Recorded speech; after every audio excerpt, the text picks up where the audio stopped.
don't do extra design also. That is also a common mistake which most of the designers do.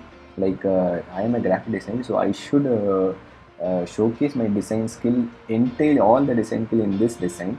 So I'll add all the elements, or I know I'll add whatever things I know it in design, I'll add it to this design. Many people will be in that mindset. So no, don't, no, never and ever do it. Okay, there are some elements which has to be in this design, and there are some elements which should not be in this design. Okay, for the sake of this, and I'm doing this as a design, don't spoil the design. Okay, that's what I tell most of the interns or most of the beginners out there. For the sake of these things, don't do that, don't include that element in design. Okay, if you are designing a poster for football, then you can create that whatever fancy related elements or whatever effects you can apply it, but don't bring that element in a normal flyer.